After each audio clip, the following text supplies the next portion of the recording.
So I might have lied. This is going to be the final reaction. Because this is going to be an analysis, I suppose, a epilogue to Marble Hornets. Reactions to Marble Hornets, I suppose.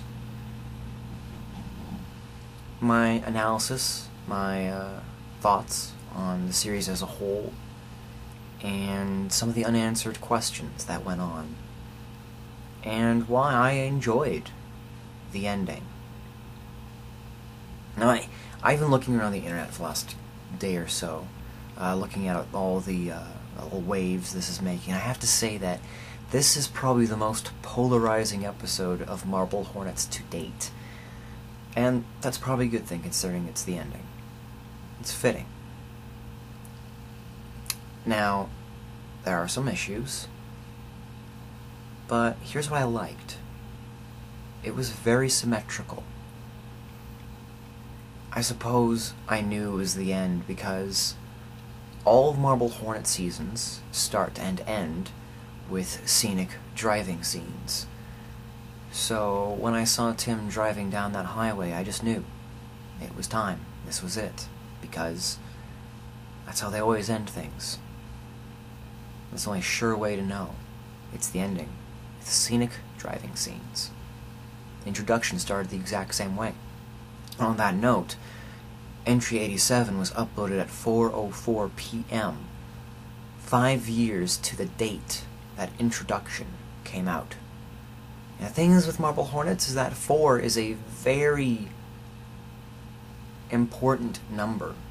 If you go onto TV tropes, go to the Marble Hornets page for TV tropes, and you'll just find all the examples of the number 4 being used. And it's used too many times for it to be just coincidence.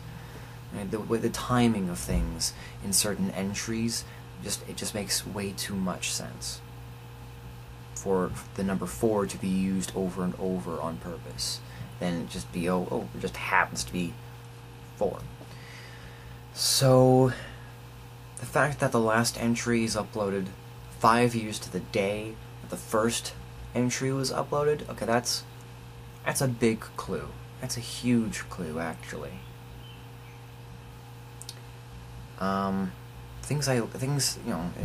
It ended well. And I actually saved a post I saw on the internet of all the things. One person had a lot of problems, and I felt like I could probably explain some of these problems. I mean, I'm not an expert on Marble Hornets. I've watched these things, all the entries, at least twice. I spent a lot of time thinking about this, and as somebody who watched Lost, which was an overarching mythology with lots of deep questions, I'm used to that. That's the kind of way I look at things deeply, and I ask, okay, what's going on? What are these theories?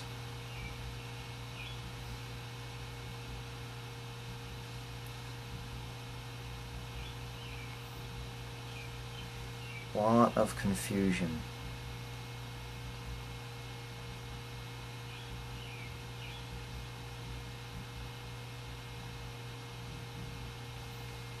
And I just have this list of questions here. I got my phone.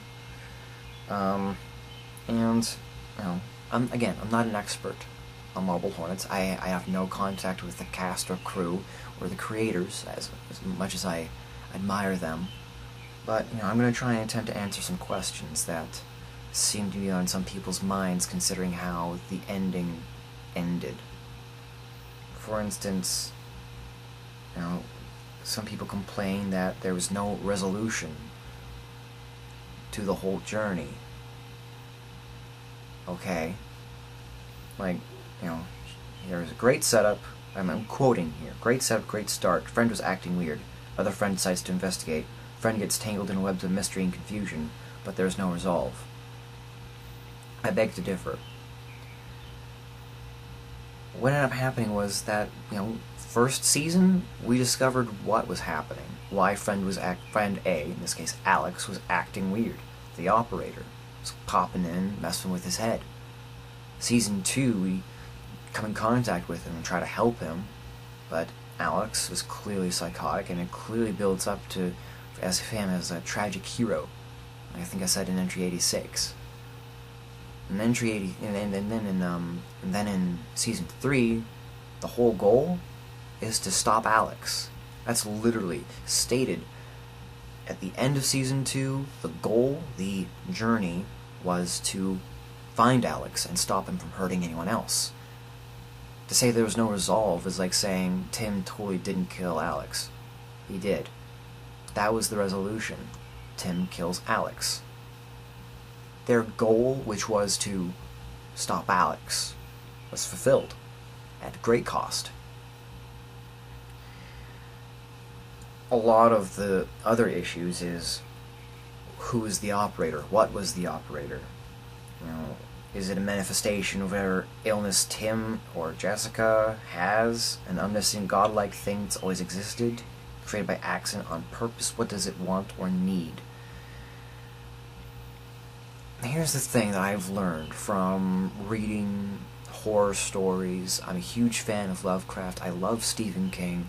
And again, I'm a huge fan of The Lost. And the reason why I'm a huge fan of Lost is because it's a great way of showing how to set up questions. And it's a great way of showing how not to answer them. Because here's the thing, is when you actually sit down and answer what something is, the magic is gone. If you've seen Lost and you were there until the end, you know exactly what I'm talking about. Cave of Light. Okay? That killed it for me. That killed the show for me. So if they had sat down and said, by the way, the operator, he's this guy who lived in like the 1700s, okay? And he had this revenge thing and he hated kids or something. Like, you can't take an urban legend and you can't give an explanation to it, because then whatever mysticism it has, whatever makes it horrifying, is gone. If the Slender Man had a reason to do the stuff he does, then things would be less scary. Yeah, it'd still be terrifying, but it would be less so. The impact is gone. Part of the whole setup, the whole theme of Marbled Hornets is uncertainty. If they had sat down and they'd given the operator motivation, all that uncertainty would be thrown out the window. The only thing we knew for certain were the human elements. Alright? We knew Alex, we knew Tim, we knew Jay. And the uncertain elements was the operator. He came in and he messed things up and he made shit get real. And giving him a reason other than he can, it just doesn't fly. It doesn't work in storytelling. You can either have the magic there, or you can give it a reason and have the magic gone. You can make it scary as hell. Because the thing is that if you make something vague, the mind will fill in the blanks. And the mind will always make it scarier. So I'm sure that Troy and Joseph, I'm sure they have a reason. I'm sure that they have a reason for the operator to do the things that they do. But they're not going to tell us, because they understand. The mind makes things scarier than they actually are. And they play on that. They have been for the last 5 years. If they gave the operator a reason, it wouldn't make him scary anymore.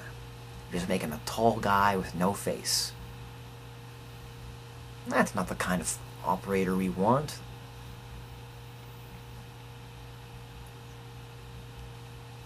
Where did Jessica go after Maskey, now confirmed to have saved her? Was she conscious during this time, or in some sort of sleep state?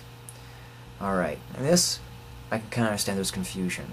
Again, it might seem obvious to me because I've watched these a lot, but to other people it might not. Right? When Season 3 ended, and Season 2 ended rather, it was November 2012. It began, if I remember correctly, well, okay, Season 2 began 7 months after Season 1 ended, and Season 1 ended in 2010? So late 2010, early 2012. Like 2010, early 2011, let's just say, go with that. Definitely late 2010, alright? That is when Jessica vanished. That was when we started asking, where's Jessica? Where's Jessica? Jessica vanished early 2010. That was 4 years ago. At least, maybe 3.5 if we stretch it. Maskey or Tim saved her 3.5 years prior. Probably took her to whatever mental health hospital Tim was staying at for a while. Alright? Stands to reason that Jessica stayed there for the remaining 3.5 years. That's where she was. Tim has known this for years. Right? That's why Hoodie wrote on the wall back in entry 60-something. He is a liar, because he knew where Jessica was, and that Jessica was, in fact, alive. Rewatch entry 77, 78, where Jay confronts Tim. Tim says he kept the tape that had Jessica's fate on it hidden because he didn't want Jay to go searching for her. Searching for her.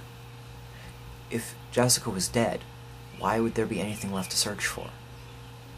Part of the reason why he didn't want Jay searching for her was because Tim knew, and probably figured out early on, that Alex was watching them just as much as we were.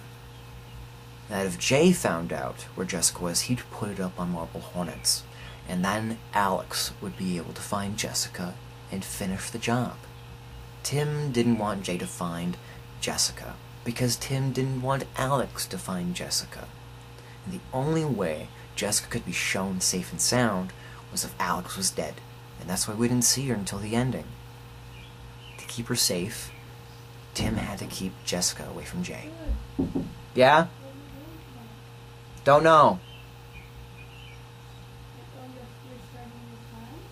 I don't have any plans.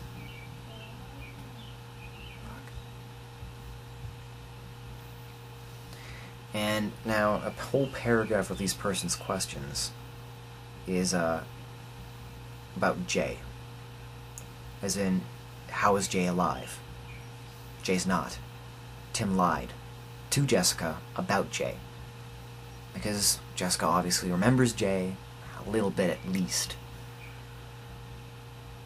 And to tell her that he's dead because he tried to find her, I think would push her into a lot of guilt, a lot of doubt, a lot of depression. And if Jessica's anything like Tim, she's in a mental state already and needs some stability. And so I understand why Tim lied about Jay, because you need to keep her safe. Heck, I think most of the things he's done in Season 3 was to keep her safe. At least one person that was a victim of the operator, safe from harm.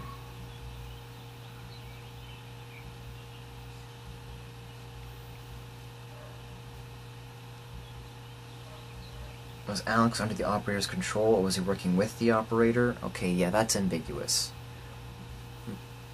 It's pretty ambiguous, I'll admit. I'm not saying that Marble Hornets is absolutely perfect and the ending is perfection and oh my god, perfect, perfect. I am saying that some of the answers are a little more obvious once you take a little closer look at the entries. I mean, this is 5 years worth of material, so I understand some people are forgetting facts. That's why I'm here to help. I'm not here to look down or condemn or be condescending. It's 5 years worth of stuff, and sometimes there would be 3-month gaps between entries. I've forgotten things. So I understand that some people are, trying to put pieces of the puzzle together. There are pieces missing of the puzzle. I'm not saying that there aren't, but I think that the complete picture can be discerned, even though there's some pieces missing. And, the person who asks all these questions on Tumblr, they brought up a good point, is that a lot of the things link back to what does Alex want, and that links to what does the operator want, and we're never given a reason. And again, it goes back to the whole storytelling thing about magic of monsters. Give a monster a reason, it becomes infinitely less scary. Vampires, they're horrifying, but, Bram Stoker gave them a reason to exist, and a protagonist to kill them, so they've become a little less scary. A little less. There's preparations for it. You can, garlic, steak. But if you still meet a vampire, you're pretty much screwed.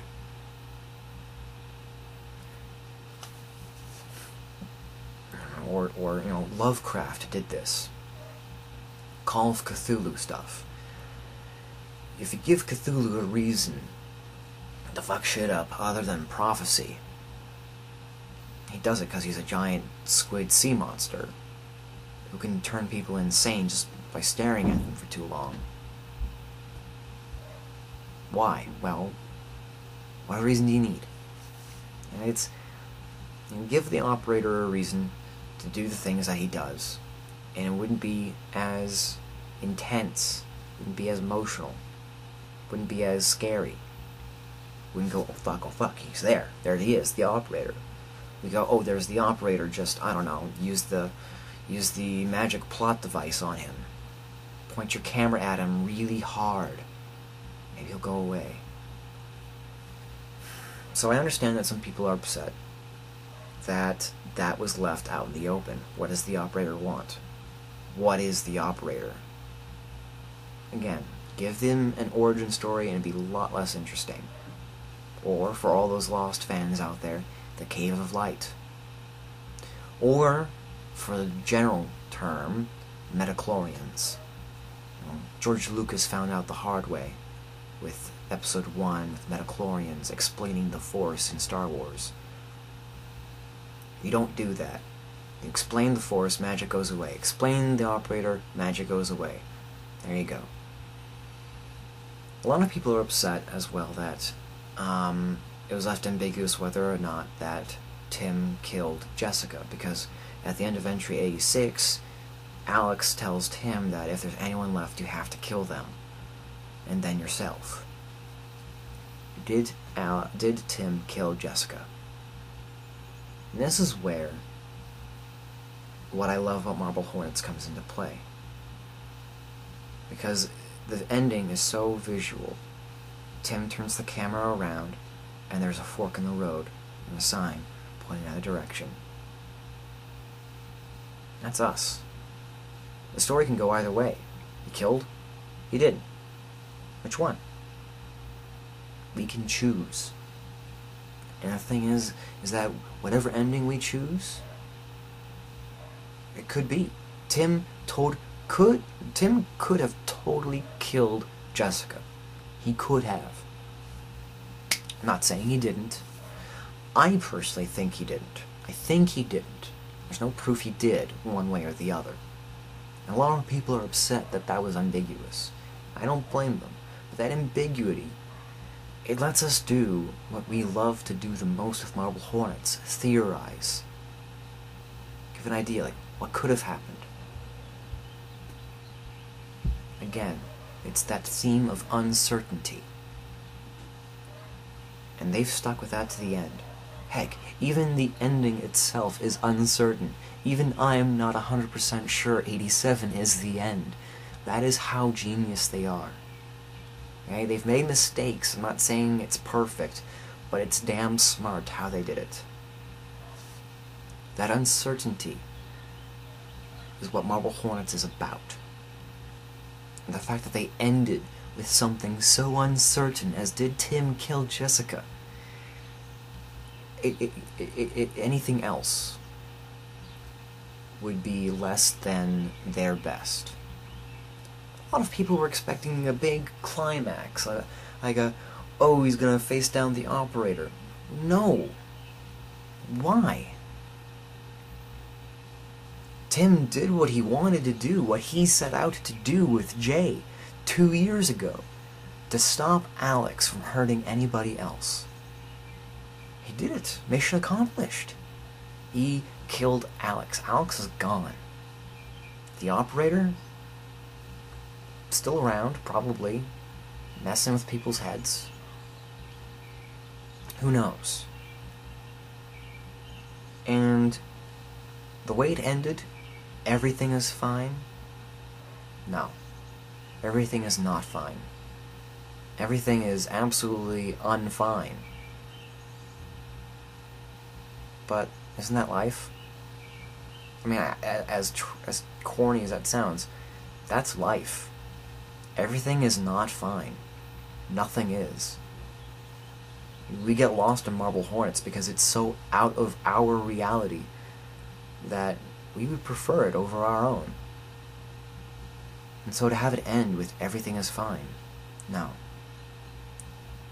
The way it was put, and in that context it was made, I think Tim put that up feeling that everything was not fine at all. Kind of in the way that someone panicking goes, I'm not panicking, I'm not panicking. In a way that somebody in zombie apocalypse goes, this isn't happening, this isn't happening. It is. Everything isn't fine. But it's over now.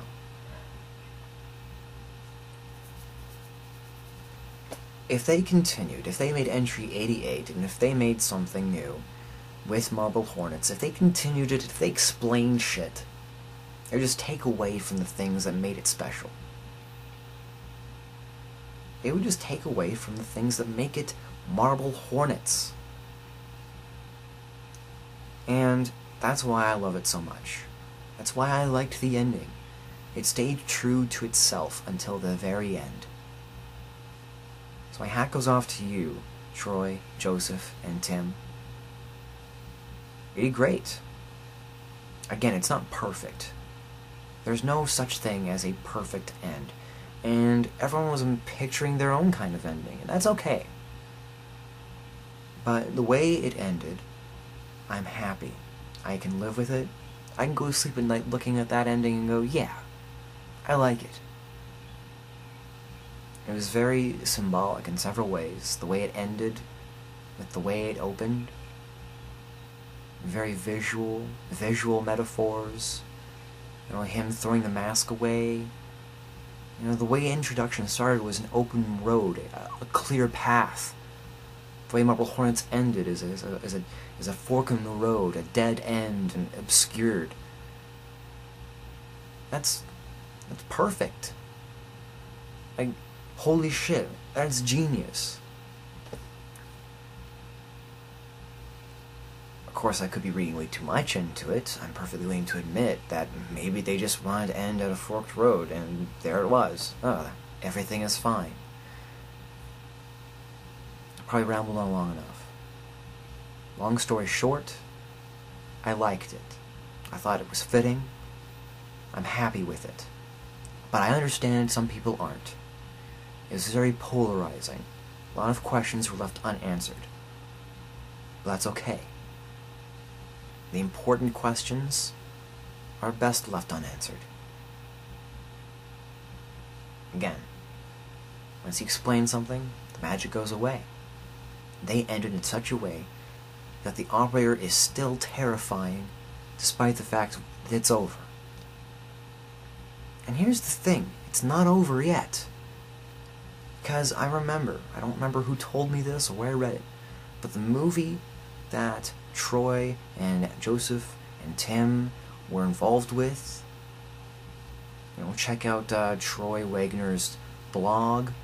Just search Troy Wagner's blog machine. You'll find it. They're involved in a movie, an actual feature-length Slender Man movie, and it takes place in the Marble Hornets universe. That's all they say. That's all they said. So maybe, just maybe, some of your questions will be answered in that feature-length movie. Who knows? They've surprised us every step of the way so far. I would not be surprised if they did it again. Feature-length movie could just be Marble Hornets, the movie. Why not? Now, a lot of people suggested I look at Tribe 12. And I agree. I think I will. Eventually. Not right away. I still have too many feels for Marble Hornets. And once that's died down, I'll probably sit down, with Chad, and probably just churn out a whole bunch of reactions. My problem with that is that Tribe 12 has been out for a while now, so it's really easy to binge. Just binge watch all of the episodes. So doing reactions will be really hard to do. Or at least I'll have to think of a different format. So we'll see. Another person suggested that I do some retroactive Marble Hornets. And I think that's a really cool idea. Go back and just rewatch all of them. Why not? And a Marble Hornets entry a day. I'd be okay with that. But a lot of them are so short and stuff. I suppose it wouldn't be a big deal.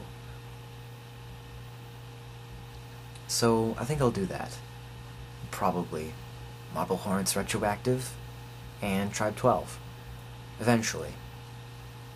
And, of course, the guys at Troy Has a Camera, the team that made Marble Hornets, is going to do another horror series one day.